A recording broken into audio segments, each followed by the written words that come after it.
Welcome to This Week in Chess. I, KDlearns, try to give you the best updates on what is going on in the chess world. First, we're going to go through how Hans Niemann finished in his most recent chess tournament. Then we're going to move on to quite the performance in the European Youth Chess Championship. Then we'll talk about the best of the best at the Meltwater Champions Chess Tour. That's got Magnus, Carlsen, and Nishikori, and all those other guys that are pretty good at chess, you know.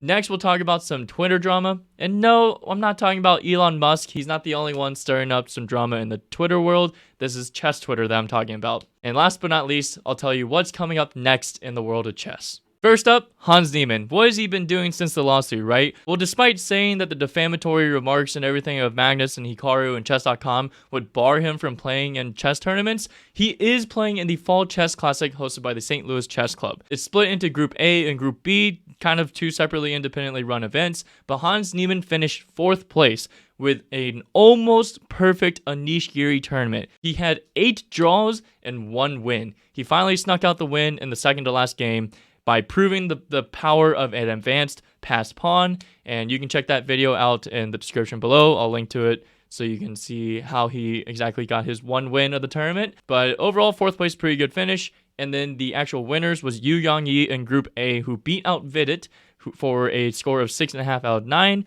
And then also Alexander Linderman, who won Group B with also a score of 6.5 out of 9. Next up, we go to the European Youth Chess Championship, where women international master Mariam Markartian won with a near actually perfect score of 8.5 out of 9 points. And when you combine this with the fact that she won the World Youth Chess Championship with a score of 11 out of 11, it's pretty darn impressive. And just for reference, no, it's not normal to score near perfect scores to win these events. For example, in the European Open section, international master Volodymyr Murzin won with a score of 7 out of 9. Which is still great, not to take anything away from him, but 19.5 out of 20 across 2 huge events is pretty crazy for Markartian. Now we move on to the best of the best. Like I said, we have the Meltwater Champions Chess Tour Finals. This is a culmination of all the events that have happened in this tour, and now the top 8 performers in all of those events are now playing against each other. You can see the field here, and as you can tell by the standings, Magnus Carlsen, Duda, and Mamedyarov have taken the lead after day 1. The format is a round robin, and each round you play 4 rapid games against your opponent,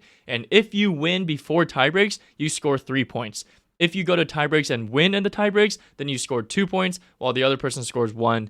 And also, if you lose before tiebreaks, then you score 0 points. And Magnus shares first place, but the way he did it was by beating Wesley So, who had just come off of winning the Chess.com Global Chess Championship. So quite the statement to start the event. And now for the chess Twitter drama.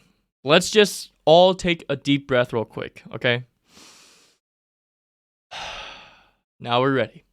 So Grandmaster Peter Nielsen goes to Twitter and references a study saying that the happiest countries on Earth are, X, Y, and Z, and he explains that most of those countries are the ones that had the lowest female participation rate in chess. And his overall point is that in general, chess environments are much more sexist, so that causes women in those countries to go towards other opportunities that aren't in that same environment. A lot of those countries at the top of the list of happiest on Earth are actually more like Nordic countries, and then you have Emil Sutovsky, who is the FIDE president, hopping into the conversation and basically fighting everyone from every which angle. But he makes a statement and says that women don't drop out of chess because of sexism, they drop out because there's no support for women chess. And yes, it's just like when you commentate for a chess tournament, it's so much easier to be a viewer with an engine to criticize the actual play, and it's so much easier for me to sit here in my chair and criticize the FIDE president from afar.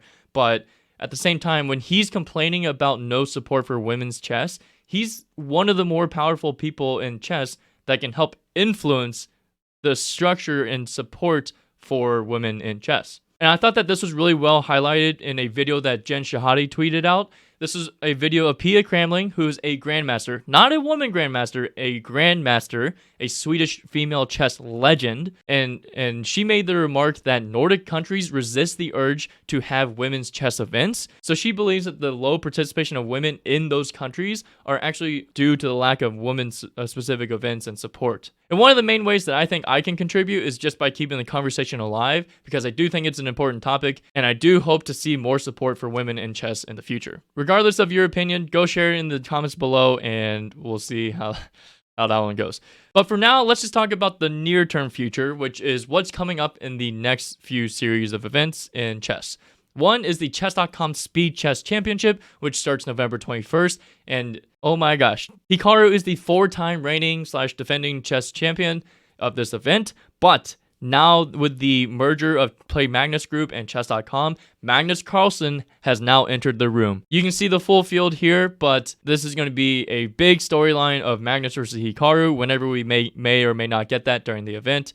We'll see. Next, I want to talk about the FIDE World Team Championship. It kind of seems like it's a smaller version of the Olympiad and without classical time controls. So it's actually 45 minutes instead of the 90-minute plus 30-second increment. So it'll be cool to see all the different countries go there to compete. There's like a pool section, and then the top performers in the pool go to a knockout round. With that, hope you enjoyed. If you got some value out of this video, please hit the subscribe button. Somehow, I have an astounding 98% of people that watch me are not subscribed, so I don't know if there's a worse stat than that.